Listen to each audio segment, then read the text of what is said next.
स्वागत है आप सभी का एक नए वीडियो में। विषय लेकर आया हूँ रीतिकाल की पृष्ठभूमि। रीतिकाल की पृष्ठभूमि में रीतिकाल में जो साहित्य रचा गया है वो साहित्य ऐसा क्यों है, क्या कारण रहे कि रीतिकाल में अति अलंकारिकता, घोर श्रृंगारिकता, आचार्यों का प्रदर्शन, नायक नायिका भेद या नीति का, वीर रस का साहित्य क्यों रचा गया, इसके पीछे क्या कारण है। आइए देखते हैं, इस सवाल का हल ढूंढने का प्रयास करते हैं।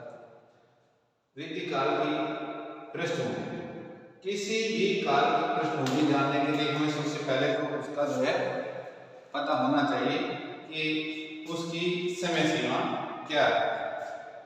रीतिकाल की जो समय सीमा है वो है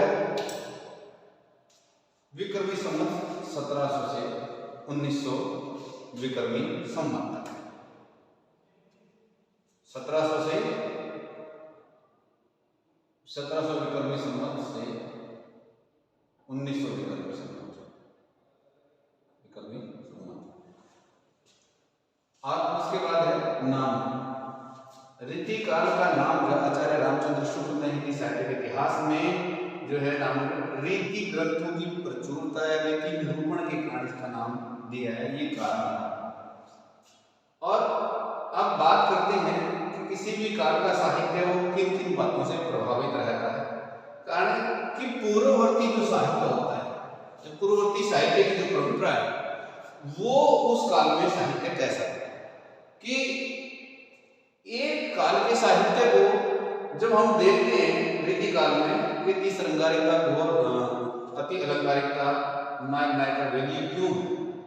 जब हम आदिकाल में देखते हैं विविध राष्ट्र साहित्य, सिद्धनाथ जैन साहित्य जिसको धार्मिक साहित्य भी कहा गया, और लोक साहित्य अमित खुसरो का साहित्य। भक्ति काल में सगुण और निर्गुण, राम भक्ति, कृष्ण भक्ति और संत काव्य, सूफी काव्य, ये साहित्य है। भक्ति काल दो बार लिखा गया।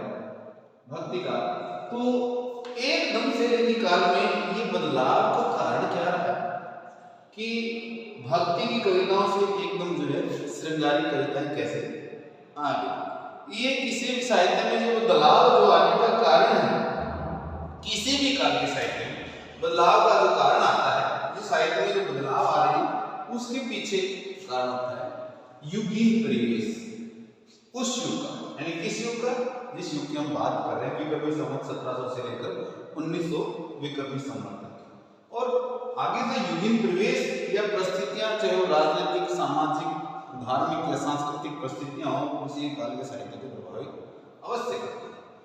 उसके बाद किसी भी कवि की व्यक्तिगत प्रतिभा या प्रेरणा भी जो है उसको उस काल के साहित्य को प्रभावित करती है।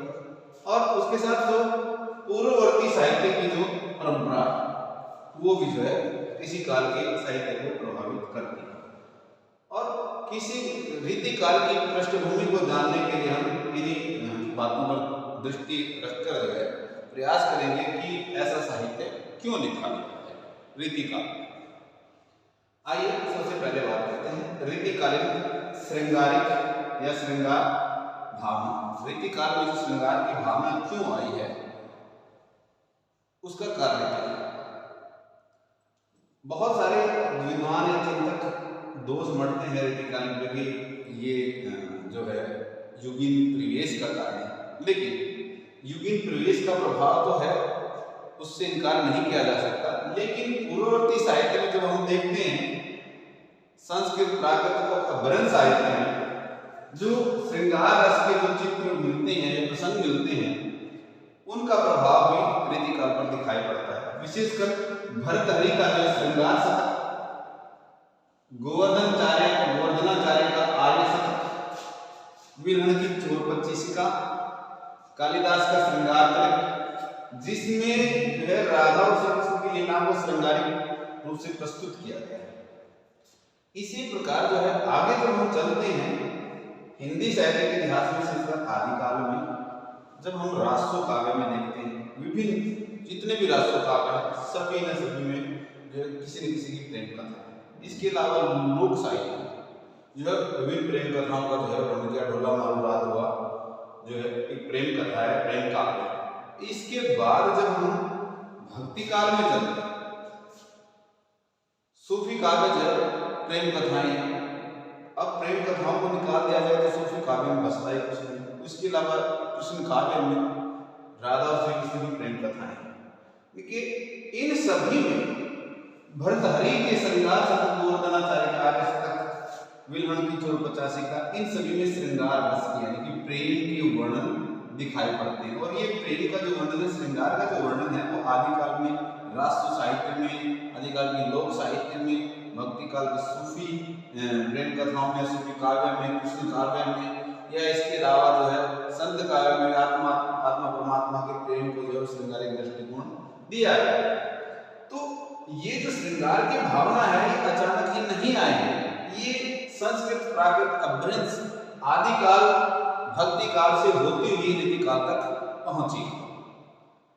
इसकी जड़ें यहाँ से हमें दिखाई देती है, क्योंकि किसी भी काल का पूर्ववर्ती साहित्य जो है वो जो है उसकी परंपरा होती है, उस परंपरा का प्रभाव हर काल के व्यक्ति पर पड़ता है। रीति काल के कवि भी इससे अछूते नहीं, उनके ऊपर भी पूर्ववर्ती जो साहित्यिक परंपरा है उसका प्रभाव दिखाई पड़ता है। उसके बाद बात करते हैं रीतिकालीन कवियों का जो है काव्यांगों के प्रति जो दृष्टिकोण, इन काव्य के अंगों का जो वर्णन जो किया है वो किन किन जो है आचार्यों से जो प्रभावित दिखाई पड़ते हैं। देखिए पूर्ववर्ती साहित्य में संस्कृत आचार्य मम्मट, इन्होंने काव्य प्रकाश लिखा, विश्वनाथ ने साहित्य दर्पण लिखा, जगन्नाथ ने रसगंगाधर लिखा, भानुदत्त ने रसमंजरी लिखी व जयदेव ने चंद्रलोक। इन सभी में विभिन्न काव्य के अंगों का जो वर्णन जो किया गया है वो उनके तरीके से का वर्णन करने का प्रयास इन कवियों ने किया है। और ये जो है रीति ग्रंथों का, रीति निरूपण का जो प्रयास है इन कवियों ने, आचार्यत्व के प्रदर्शन का जो प्रयास है इन कवियों ने जो किया है अपने साहित्य में, अपनी कविताओं में, वो संस्कृत आचार्यों की तरफ पर किया है। लेकिन संस्कृत आचार्यों में जो जितने भी ये जो है मम्मट है, विश्वनाथ जी हैं, जयदेव है, भानुदत्त है, जगन्नाथ है, इन सभी ने जो है बड़ी चालाकी से ये दो कार्य होते हैं, कविता काव्य निर्माण और दूसरा है आचार्यता। आचार्यता में बुद्धि की आवश्यकता होती है, बुद्धि प्रदर्शन की तर्क की आवश्यकता होती है, और कविताओं में भाव तत्व, ये दोनों अलग है। लेकिन संस्कृत के आचार्य इन दोनों कार्यों को अलग कर पाए और उनके साथ न्याय कर पाए।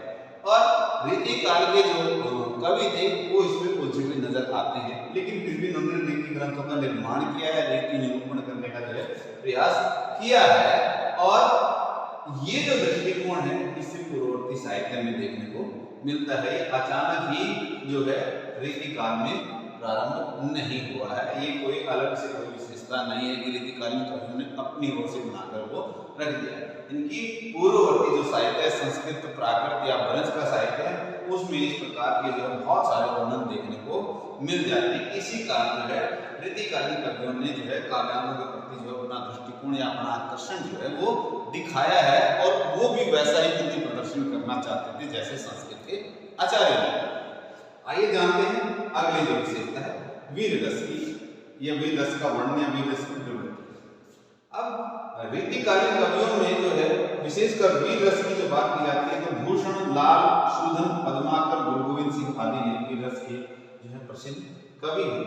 और इन कवियों ने वीर रस की जो प्रवृत्ति अपने पूर्ववर्ती साहित्य से, पूर्ववर्ती साहित्य कौन कौन से देखिए, जब हम विभिन्न संस्कृत प्राकृत और ब्रज की जो है ग्रंथों की बात करते हैं वहाँ जो वीर रस की जो प्रश्न जो है भरे पड़े बहुत सारे, विशेषकर हम हमारे जो है प्राचीन ग्रंथ है महाभारत और रामायण, उनके कितने प्रसंगों में जो है वीर रस के वर्णन मिलते हैं। महाभारत का युद्ध है और विभिन्न जो है श्री कृष्ण की जो है पूतना वध है या और बहुत सारे जो कंस वध है जिनमें जो है वीर रस के वर्णन है। रामायण में भी लंका कांड है या वो कई अन्य जगहों पर जो है किष्किंधा कांड है, वीर रस के वर्णन दिखाई पड़ते हैं। इसके अलावा जो है बहुत सारी कथाएं हैं जिनकी एक लंबी परंपरा है, शिशुपाल, उदय पांडव चरित्र है, जिनमें जो वीर रस की प्रवृत्ति देखने को मिलती है। इसके अलावा जब हम आधुनिक काल में जब आते हैं, हिंदी से संस्कृत प्राकृत अपभ्रंश से आगे बढ़ते हुए आधुनिक काल में आते हैं, तो राष्ट्रों ग्रंथों में वीर रस की प्रवृत्ति, वीर रस जो है उनका मुख्य रस है राष्ट्र काव्य का। सभी रचनाओं में वीर रस की प्रधानता दिखाई पड़ती है। इसके अलावा भी जो है जब हम आगे भक्ति काल में बढ़ते हैं तो सूफी काव्य में जो है नायक वीरता के साथ नायिका को प्राप्त करने का प्रयास करता है। तो ये जो वीर रस की प्रवृत्ति का जो वर्णन इन कवियों ने, रीतिकालीन कवियों ने किया, ये अचानक ही नहीं है, ये संस्कृत अपभ्रंश और अभट्ट भाषा से होते हुए आदिकाल, भक्ति काल से रीतिकाल तक पहुंचा है। और इसी सवाल को आगे, रीतिकाल की पृष्ठभूमि को आगे समझते हुए आगे बात करते हैं कि नायक नायिका भेद। इन कवियों ने जो है नायक नायिका भेद का वर्णन जो है किया है रीतिकालीन कवियों ने। ये भी कोई अचानक इन्होंने वर्णन नहीं किया है रीतिकालीन कवियों ने। तो भरत का जो है नाट्य शास्त्र, भरत मुनि ने नाट्य शास्त्र रचा और वात्स्यायन ने कामसूत्र। भरत मुनि के नाट्य शास्त्र में नायक नायिका भेद का वर्णन है, वात्स्यायन की कामसूत्र में नायक नायिका भेद का वर्णन है। और सभी ने जो है कई जो है प्रकार के नायक और नायिकाओं के बारे में जो वर्णन किया है। उसके बाद है अग्नि पुराण में नायक नायिका भेद और नक्षिक वर्णन जो है मिलता है। ये संस्कृत के ग्रंथ है। इसके अलावा जब हम आगे चलते हैं आधुनिक काल में राष्ट्र साहित्य में नायिका के रूप सौंदर्य का नायिका भेद या उसके नक्षिक वर्णन का जो है इन कवियों ने वर्णन किया है, राष्ट्र कवियों ने। और सूफी साहित्य में भी विशेषकर जब हम बात करते हैं पद्मावत की, पद्मावत में हीरामन तोता जो है रानी पद्मावती, राजकुमारी पद्मावती के रूप सौंदर्य का वर्णन जो है राजा के सामने करता है। तो ये नायक नायिका भेद की जो प्रवृत्ति है ये अचानक ही रीतिकाल में नहीं पनपी है, ये पूर्ववर्ती साहित्य की देन है। क्योंकि संस्कृत साहित्य से होती हुई आदिकाल, भक्ति काल और रीतिकाल तक जो है ये प्रवृत्ति पहुंची। इसके बाद जो है हम अलंकारों की या रस की बात करें तो विभिन्न काव्यों के अंगों में जो हम बातचीत कराए हैं, विभिन्न काव्यों होते काव्य के अलंकार, छंद या रस, ये सारा जो वर्णन है वो संस्कृत अपभ्रंश अभट्ट से होता हुआ आदिकाल, भक्ति काल से रीतिकाल तक पहुंचा।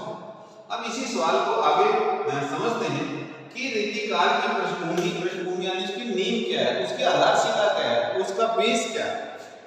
वो बेस यही है कि इसका पूर्ववर्ती साहित्य में जैसा लिखा गया उसी का तो अनुसरण करता है। किसी भी काल का कवि साहित्यकार हो वो अपने पूर्ववर्ती जो भी उसकी परंपरा होती है उसकी परंपरा से वही जो उसका अनुसरण करता है। तो साहित्यकार भी उससे अछूता नहीं होता। तो रीतिकालीन साहित्यकार ने, रीतिकालीन कवि ने भी वही कार्य किया। आइए इसी सवाल को आगे जो है बढ़ते हुए जानते हैं रीतिकाल की पृष्ठभूमि में कि पूर्ववर्ती साहित्य की परंपरा के अलावा कवि की व्यक्तिगत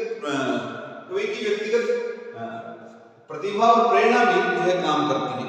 व्यक्तिगत प्रतिभा तो इनकी देखो अलंकार शब्द जाल था, शब्दों से खेलना इनको आता था और छोटी छोटी बातें थी जो वो कह पाए। प्रेरणा यही थी कि इनका जो उस समय का युगीन वातावरण था, वहाँ उनके पास लंबी लंबी कथाएं सुनने का अवकाश नहीं था, समय नहीं था। इसी कारण जो है इन्होंने जो है उसी के से जो है अपने परिवेश से ही प्रेरणा ली कि हाँ लंबी बातें कहना जो है यहाँ सार्थक नहीं रहेगा, इसलिए छोटी छोटी चुटकीली बातें, चमत्कार प्रदर्शन करने वाली बातें जो इन्होंने अपनी कविताओं में, अपने साहित्य में जो है व्यक्त की है। और उसका दूसरा कारण है कि परिवेशगत जो वातावरण है इसका, चाहे वो राजनीतिक हो, चाहे वो सामाजिक हो, चाहे वो धार्मिक हो या सांस्कृतिक परिवेश हो, वो रीतिकालीन कविता को जो है एक आधार जो है देता है, एक पृष्ठभूमि उसकी तैयार करता है। अब थोड़ी सी बातचीत उसकी परिवेशगत परिस्थितियों की भी कर लेते हैं। रीतिकाल की परिस्थितियों से सबसे पहले हम राजनीतिक परिस्थितियों की बात करते हैं। राजनीतिक परिस्थितियों में रीतिकाल का जो समय है वो शाहजहां से लेकर लॉर्ड हॉर्डिंग तक का समय है और इसमें जो है शाहजहां के उत्तराधिकारी आते हैं, जिसमें विशेष करके जो है औरंगजेब आता है। उनकी जो है शाहजहां ने या उसके पूर्ववर्ती जो भी शहंशाह थे मुगल साम्राज्य के, जो उन्होंने एक राजनीतिक अच्छी नींव तैयार की थी, उसको जो है उस महल खड़े हुए महल को जो है ढाने का काम या गिराने का काम औरंगजेब ने किया। वो कट्टरता से लोगों के साथ पेश आया और जो है पूरे राज्य में अराजकता फैलाई और एक तरीके से औरंगजेब ने एक छत्र राज्य किया या निरंकुश शासन व्यवस्था चलाई, जिससे लोग जो है त्राही त्राही कर उठे थे। कारण था कि राजा या शहंशाह जो है वो केंद्र बिंदु था राजनीतिक व्यवस्था का भी और समाज व्यवस्था का भी, और उसके सेवादार थे विभिन्न मनसबदार और उसके अंतर्गत आने वाले विभिन्न नवाब या छोटे राजा होते थे, वो उसके अंतर्गत आते थे।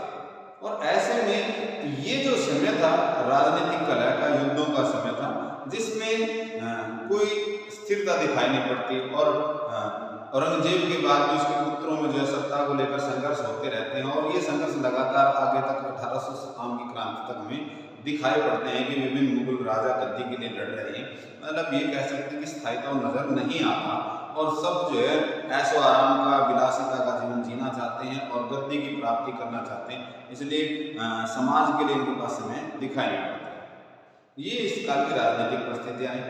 उसके बाद जब हम सामाजिक परिस्थितियों में बात करते हैं, जैसा कि अभी बात की कि उस काल का जो है समाज का और राजनीति का जो केंद्र बिंदु शहंशाह था, तो शहंशाह समाज का भी केंद्र बिंदु था। उसी के अंतर्गत उसके मनसबदार, सामंत और नवाब थे, जो अपने से ऊपर वालों की जो सेवा उसके सामंत के लिए लगे रहते थे। और जो निम्न वर्ग का था, किसान, मजदूर, कारीगर, वो शोषण का शिकार हो रहा था 24 घंटे, और उसके शिक्षा, स्वास्थ्य, रक्षा इत्यादि के कोई अधिकार ही नहीं थे और उनको संपत्ति रखने का भी अधिकार नहीं था। समाज में विसंगतियां, अंधविश्वास, व्यभिचार, अनाचार जो है फैला जा रहा था और समाज भी जैसा शहंशाह जैसा जीवन यापन कर रहा था, वो यथा राजा तथा प्रजा की युक्ति उस काल में भी जो है चरितार्थ होती हुई दिखाई पड़ती है कि वो शहंशाह की तरह आम आदमी जीवन जीना चाह रहा था, लेकिन शहंशाह जितने साधन या उनके पास वो जीवन शैली नहीं थी, लेकिन प्रयास उनका वही था। इसलिए जो है समाज जो है धीरे धीरे जो है गर्त में चला गया। समाज में वर्ण व्यवस्था जो है चरम पर थी, जातिवाद चरम पर था, पितृसत्ता चरम पर थी और विभिन्न प्रकार की विसंगतियां और दोष उस समय के समाज में दिखाई पड़ते हैं। उसके बाद बात करते हैं धार्मिक परिस्थिति। धार्मिक रूप से ये काल जो है कोई शांत काल नजर नहीं आता। कारण है कि जो अकबर के समय जो एक धार्मिक सहिष्णुता या एक तरह से धार्मिक एकता स्थापित करने की जो बात कही गई थी और उसमें जो है लोगों को साथ हिंदू मुस्लिम जो भेदभाव की जो ख्वाहिश को पाड़ने का प्रयास किया था, वो आगे चलकर जो है और जो उन्होंने जो धर्म भी चलाया था, दीन लाई, उन सब बातों को दरकिनार करते हुए औरंगजेब ने जो धार्मिक कट्टरता दिखाई है और जिससे जो है लोगों में जो है धर्म के प्रति जो है थोड़ा सा डर और डर का भाव पैदा होता हुआ दिखाई पड़ रहा है। और लोग जो है धर्म में जो विभिन्न जो मठ हैं, मंदिर हैं, मस्जिद हैं, वो व्यभिचार के उस काल में जो है अड्डे बन गए थे और संतों, महात्माओं या मठों के संतों के आगे ये उस समय के जो मठों में या धार्मिक संस्थानों में बैठे हुए लोग थे, उनके द्वारा कहे गए जो बातें थी या वचन थे, वो वेद के मंत्र बन गए थे और इसी कारण उस समय का जो धर्म था वो व्यभिचार या अंधविश्वास में डूबा हुआ था। और जो उस समय 6वीं-7वीं शताब्दी में जो धर्म चले थे, बौद्ध धर्म और जैन धर्म, वो भी अपनी पहचान इस काल में खो गए थे। वो भी विभिन्न संप्रदायों में बंट गए थे और विभिन्न संप्रदाय जगह जगह देखने को मिलते थे। धर्म का कोई जो है संगठित रूप या कोई जो है जीवन को रास्ता दिखाने वाला रूप जो है इस काल में दिखाई नहीं पड़ता है।